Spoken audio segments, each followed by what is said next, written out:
Magandang araw, bagong Pilipinas at welcome muli sa isa na namang makabulang episode ng Straight from Team PNP kung saan nilalapit namin sa inyo ang mga kwento ng katapangan, malasakit at tunay na serbisyo ng ating kapulisan. Ako po ang inyong tagapagnay, Police Captain Cherry Vicente. Samahan nyo kami sa isa na namang edisyon ng ating programang Straight from Team PNP Facebook Live dito sa Police News Network. Sa ngalan po ng pamunuan ng Philippine National Police, sa pamumuno ni Acting Chief PNP Police Lieutenant General Jose Melencio Nartates Jr. at sa liderato ng ating Pangulong Ferdinand Bongbong Marcos Jr. at sa Direktor ng Police Community Relations, Police Major General Roderick Augustus Alba, at sa Direktor ng Police Community Affairs and Development Group, Police Brigadier General Marvin Joe Saro, Sir. Muli magandang araw po sa ating lahat. Ngayong araw ating kilalanin ang isa na namang natatanging member ng PNP na ginawaran ng prestihiyosong 2025 Metrobank Foundation Outstanding Filipino Police Award. Siya ay hindi lamang isang police officer, kundi isang atleta, environmental advocate, at community builder. Wow! Bigatin din ng ating guests ngayon. Mula sa PSPG, isang opisyal na higit sa isang dekada nang naglilingkod sa ating bayan, ang ating panauhin ngayong araw walang iba kundi si Police Master Sergeant Ivan A. Velasco. Chief, good morning po. Welcome po sa ating Straight from Team PNP Facebook Live. Una sa lahat, Chief, congratulations po sa inyong parangal from Metrobank. Maaari mo na po tayong bumati sa ating mga tagapanood. Yes, ma'am. Unang-unang po ay binabati ko po yung aking mga kababayan sa Calasiao, Pangasinan. Wow, taga-Pangasinan si Masantos siya, Kabuasan at Sikayo namin. At pangalawa po yung akin pong mga naging kasamahan sa First Laguna Provincial Mobile Force Company sa Laguna at sa Regional Personnel and Records Management ng Police Regional Office 4A. At lastly po, yung aking mga kasama sa aking present unit na Police Security and Protection Group. Magandang umaga po sa ating lahat. Yes, good morning po sa lahat. Mapapansin po natin yung Metrobank awardees natin from the north talaga.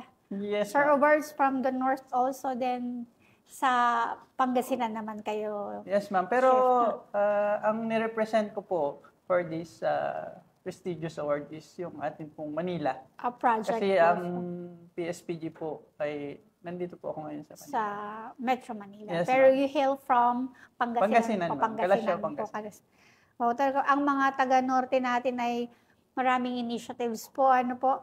Sir, pwede po ba natin ikwento kung ano yung naging pakiramdam natin nung napili po tayo as one of the awardee ng Metrobank? Unang-una, ma'am, napakasaya kasi 3 beses din ako nag-apply sa Metrobank Awards. And finally, this 2025, nakuha ko na rin po itong award na ito. At the same time po, medyo may halong kaba. Kasi parang kami na yung nagsiset ng standard sa PNP natin, sa tapat at maayos na serbisyo para sa ating mga kababayan. So, nandun ang pressure kasi awardee ka na, dapat consistent. Lahat ng gagawin mo, parang nagsiset ng standard para sa PNP natin. So, parang nakakakaba kung magkakamali ka or mako-caution ka kasi you are the epitome of good modeling ng police natin. Yes, ma'am. Parang naging model po kami. Opo, di ba? Sir, ano naman po yung mga projects natin na napansin ng Metrobank? Ano po yung mga programa ninyo na nagdala sa award na ito? Actually, mama, ang sinubmit ko pong mga programs or innovations is 2 po. Isa po sa service and isa po sa community. Yes. Yung sa service po is yung tinatawag naming Oplan TLS or yung Train, Learn, and Share. Ang concept po ng programang ito is nag-start po itong program na to 2019. Napapansin po namin na limited lang yung slots na provide para makapagpa-train ng personnel like yung PNP SWAT. Yes.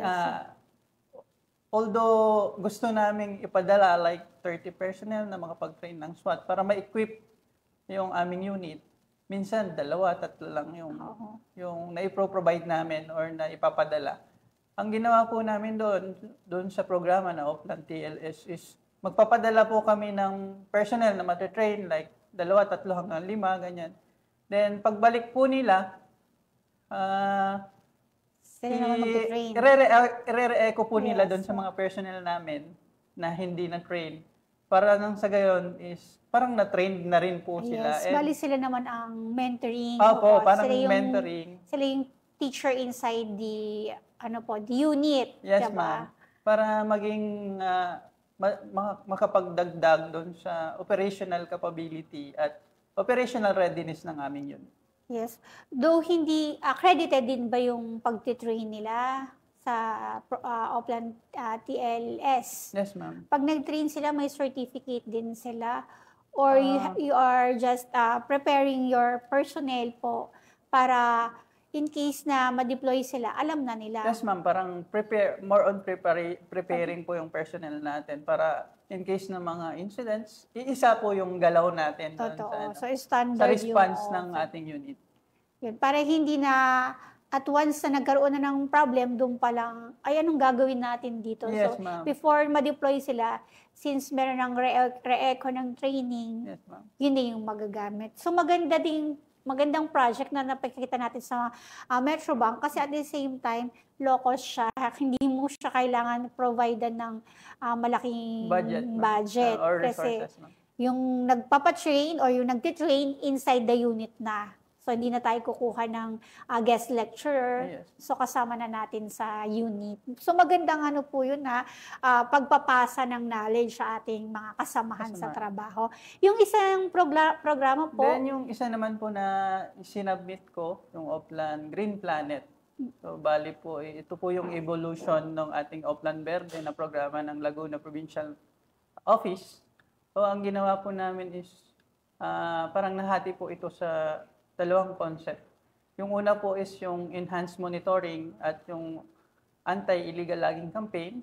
Then yung pangalawa po is more on restorative side. Yes. Kumbaga, dito nangyayari yung tree planting at cleanup drives. Ang programa pong Oplan Green Planet is yung efforts po natin upang pangalagaan yung ating environment. So, in-encourage natin yung ating mga kababayan sa sama-sama o isang galaw upang pangalagaan yung ating environment. Yes po. Sa dalawang project na to, makikita natin yung sustainability. Kasi 'di ba yung una sa Oplan TLS mo, you have the trainers inside the unit po na makakapag-follow up nung trabaho, nung learning na shinare. Then dito sa Oplan Green Planet. We have the yung pong anti-illegal logging. Campaign, anti-illegal logging example. Pag naputol yung puno, nandoon yung sa restoration. So magtatanim, magpapalinis sa kabundukan.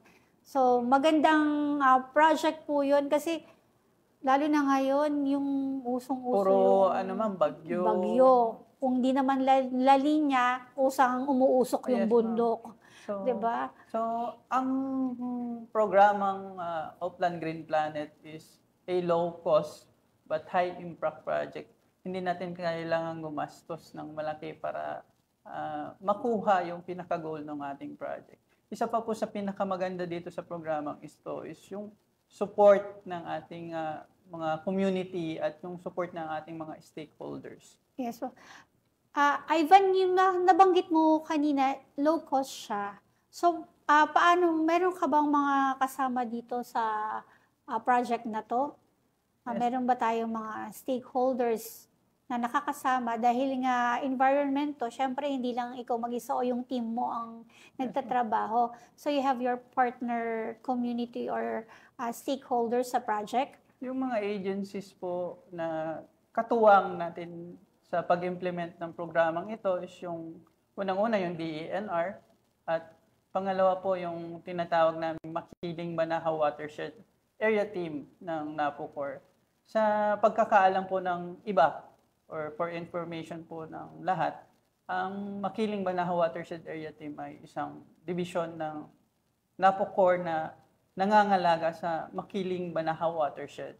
Napakahalaga po nito, lalong-lalo na po sa ating Philippine Geothermal kasi yung Philippine Geothermal na nakabase sa Bay Laguna ay ang nagsusupply ng 15% ng electricity sa buong Pilipinas. Napakalaki na rin ng 15%. Yes, So, ma'am.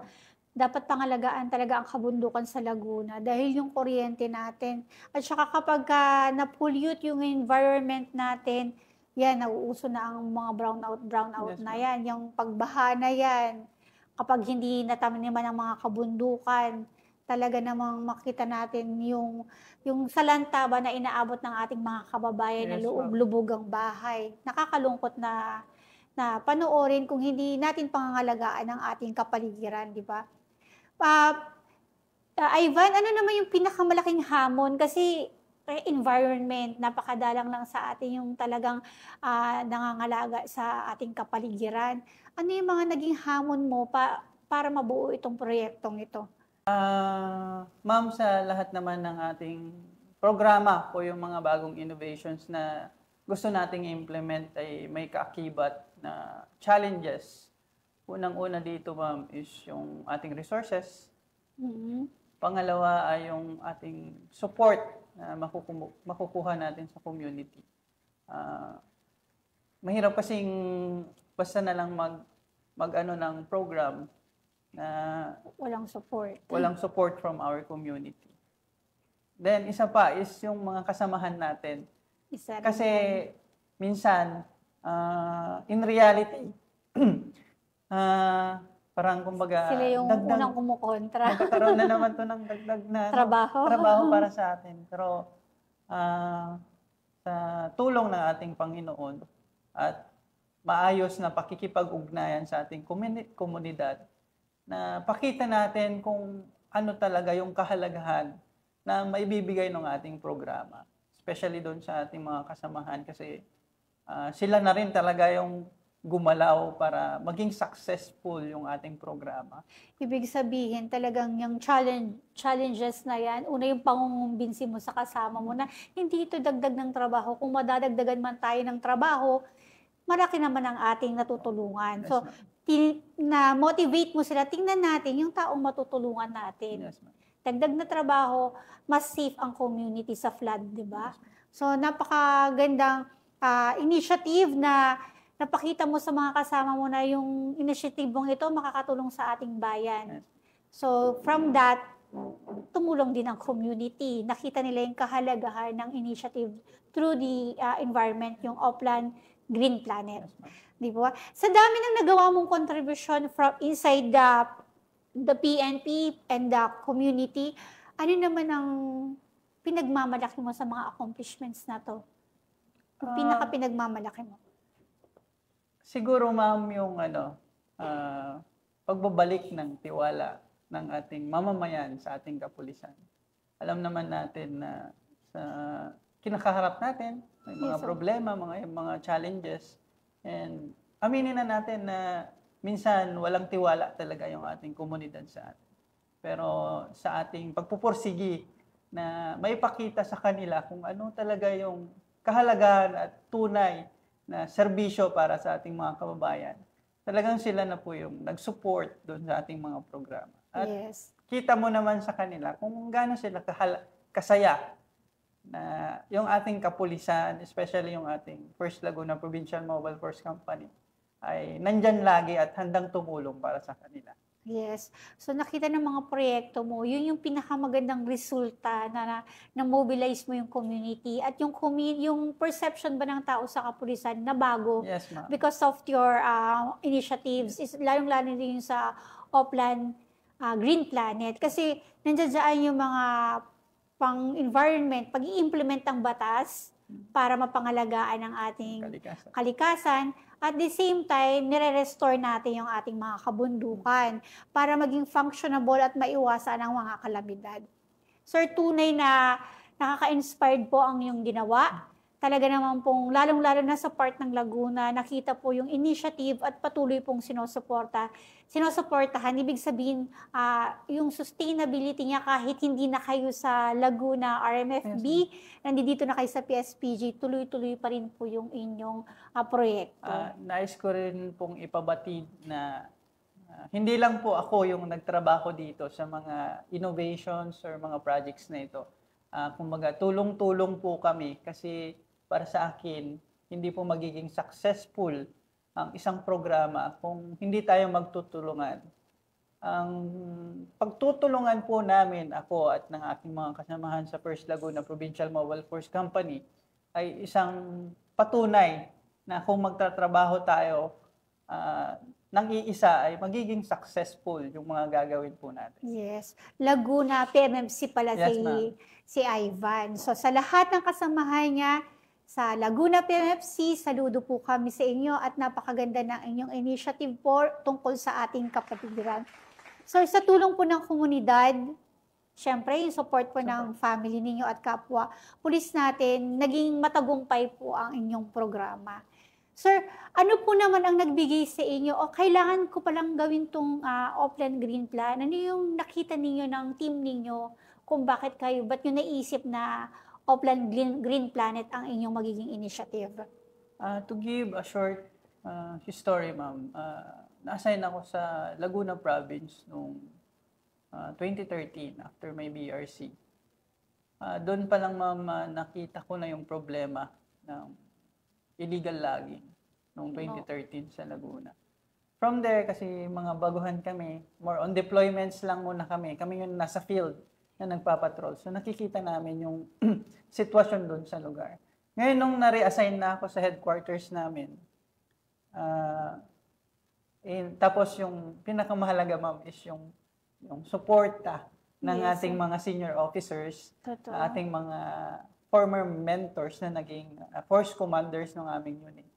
Nabuo sa isipan namin na hindi pwedeng nagko-comply lang kami sa mga bumababang compliances sa unit natin. So, naging proactive kayo. Yes, ma'am. Kailangan din natin mag-isip ng mga makabago na programa or innovations na kailangang makatulong para hindi lang doon sa unit natin, pero mostly doon sa komunidad na pinagsiserbisyuhan natin.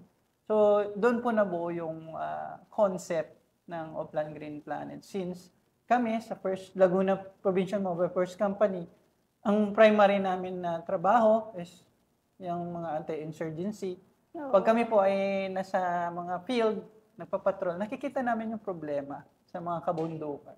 So talagang naging hands-on kayo dahil nade-deploy kayo sa area, nakikita yung nakakalubuang bundok, nakikita yung kinakalubuang bundok. Yes, ma'am. So, then yung feedback from the community kasi sa bawat pamilya na nadadaanan namin at nakakamusta namin, sinasabi sa amin yung mga problema nila, yung mga nakikita nilang problema doon sa lugar nila, especially yung mga criminal acts doon sa lugar nila.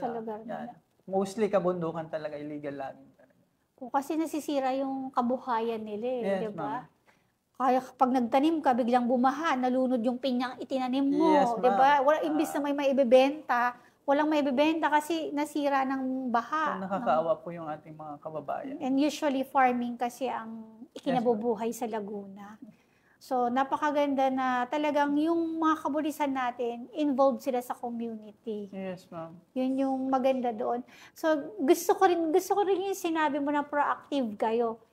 Hindi nyo na inaantay pang magka-problema bago kayo mag-react. Yes. Diba?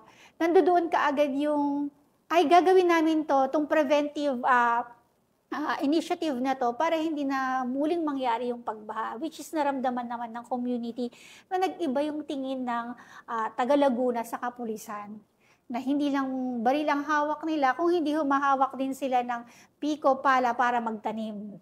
Walis tingting para maglinis. Kasi sabi nga nila, yung crime prevention, hindi naman lamang ito magmumula sa kapulisan kung hindi sa community natin. So pag nakikita nating nagtatrabaho ang ating kapulisan, nakasuporta ang ating komunidad. At sila na mismo ang pumoprotekta sa mga magagandang nagagawa ng ating kapulisan. Napakaganda, sir, ng iyong mga initiatives. Talagang na-inspired po, hindi lang ang kapulisan, pati ang community. Sir, ano naman po yung gusto niyong ibigay na mensahe sa ating mga kasamahan sa serbisyo tungkol sa paggawa ng mga programang tulad nito na nakakaapekto sa magandang imahe ng ating kapulisan at the same time yung magandang resulta sa community? Ano po yung mensahe natin, sir? Unang-una, ma'am, ang pinaka-mensahe ko is doon sa ating mga senior officers, doon sa ating mga units. Actually, maraming mga ideas yung ating, especially yung mga kasamahan nating PNCOs na pwedeng maging programa at Yes. magkaroon ng malaking impact sa PNP service, no? Ang kailangan lang po nila is yung ating suporta Yes, ng ating mga senior officers at yung chance na masabi or maipakita kung ano yung mga naiisip nilang mga innovations. Yes. And secondly, ma'am, sa mga kasamahan ko pong PNCOs, saludo po ako sa inyo kasi ramdam ko po kung gaano kahirap yung trabaho natin sa field. Gawin lang po natin kung ano yung tama. Sundin po natin ang payo ng ating mga mentors, ng ating mga senior officers. At higit sa lahat, huwag po natin kalimutan yung ating Panginoon na siyang may likha ng lahat. Yun lamang po. Napakaganda po at napaka-inspiring po ng message po natin from our seniors down to sa mga kasama natin. Talagang importante talaga yung suporta ng bawat isa Yes, at higit ma'am. sa lahat yung guidance ni Lord. Ano po? Sir, ano naman po yung gusto yung ibigay na mensahe sa ating mga kabataan na lalong-lalo na yung mga ibang kabataan natin ngayon mataas ang tingin sa kapulisan dahil pinapangarap nilang maging isang pulis. Ano po ang inyong magiging mensahe para sa kanila para sundan ang inyong yapak? Nakakatuwa, ma'am, kasi may isa pa akong accomplishment na na-submit sa Metrobank Awards na talagang na-inspire din sila doon sa impact. Ito yung Oplan Handog gamit para sa pagbabalik eskwela. Ito Yes, po yung efforts na kung saan nanalo po ako ng Police Magiting, Filipinong Magiting Award. Oo. Yung efforts na po ito is during the pandemic is may isang family na lumapit sa amin sa camp pumunta. Nanghihingi sila ng tulong kasi at that time, new normal, magkakaroon ng online class. Kailangan ng cellphone nung anak niya. Estudyante. Walang-wala po sila kasi alam naman po natin during lockdown, wala pong trabaho. Totoo. Then, there's the time na magkakaroon ng online class. Walang magamit yung bata. So, tumulong naman po yung ating mga kasamahan. Pero, unfortunately, kulang pa rin po yung Nagbigay sila ng cellphone. So, ang ginawa ko po is, hindi na ako nagdalawang isip. Ako po yung nagpuno at bumili ng cellphone para doon. Wow, totoo. Literal talagang nagpamigay kayo ng cellphone. Cellphone, ma'am. Actually, ma'am, napakalit na gesture nun, pero sa mata ng bata at ng pamilya. Para sa kanila is, it's a proof na yung ating kapulisan ay laging nandyan. Ano mang mangyari, kahit pandemic man. Lahat naman tayo apektado ng pandemic, pero doon sa panahong yon, pinakita natin na yung ating kapulisan ay handang tumulong sa kanila sa likod ng mga problema. Hindi lang sa anti-criminality, even yung mga pangangailangan talaga nila with the help of yung mga luwag-luwag sa buhay na para tumulong, makapagbigay ng tulong sa kanilang pag-aaral. Talaga namang ma-inspire lahat ng mga kabataan na inyong natulungan para makapag-aral. Talaga naman po na sobrang laki ng puso ni Sir Ivan dahil sa kanyang mga inisyatibo talagang nagkakaroon ng unti-unting pagbabago sa ating komunidad, di ba? Kung may isang bagay po kayong gustong maiwan bilang pamana sa inyong serbisyo, yung legacy po ba natin sa mga susunod na henerasyon, sa inyong mga juniors, ano po iyon? Actually, ma'am, ayaw kong maalala bilang isang awardee ng Metrobank. mas gusto ko pong maalala na si Police Master Sergeant Ivan Velasco is laging nandyan.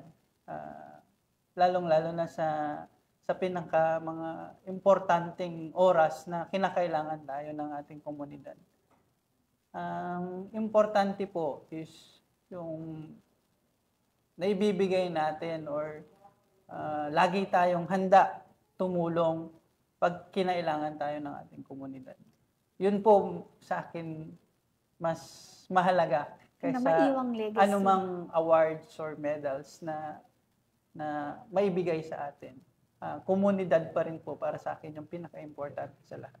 Yes po, totoo po na kung may iwan na legacy po si Police Master Sergeant Ivan Velasco, kung hindi matutunan ng kanyang mga junior po, mga nakababata sa serbisyo, na ang pagtulong sa kapwa ay hindi siya obligasyon, ito'y kusang binibigay. So kasi yan kasi ang ano ng ating serbisyo. Kaya ito yung advocacy natin, yung makatulong sa ating kapwa na matututunan din ng ating mga junior officers.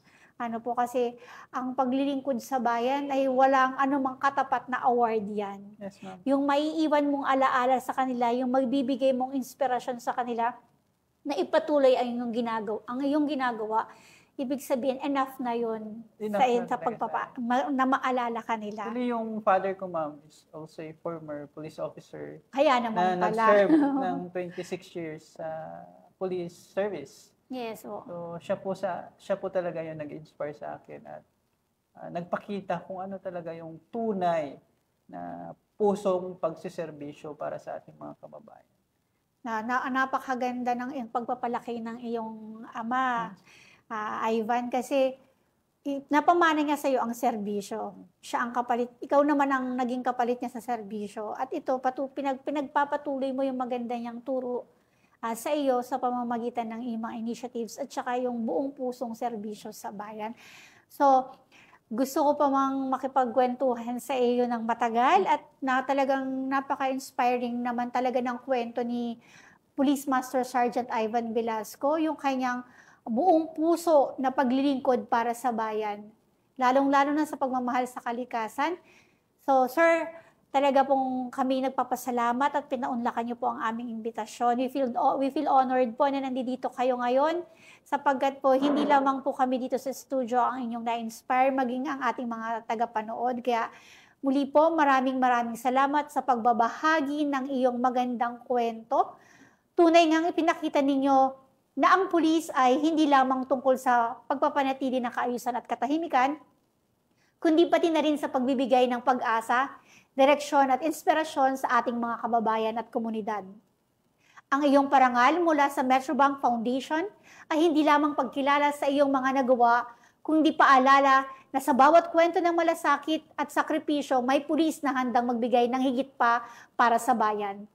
Mga ka-Team PNP, sa mga tulad ni Police Master Sergeant Velasco, nasusukat ang tunay na kahulugan ng serbisyo, isang panata na nagsisimula sa tapang, isinasabuhay sa dedikasyon, at nagtatapos sa pagbibigay ng inspirasyon.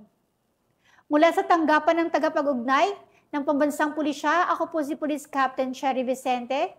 Magkita-kita po tayong muli sa susunod na episode kung saan tuloy nating ilalapit sa inyo ang mga kwento ng malasakit, serbisyo at kabayanihan ng ating pulis. At muli po, ito ang Straight from Team PNP Facebook Live.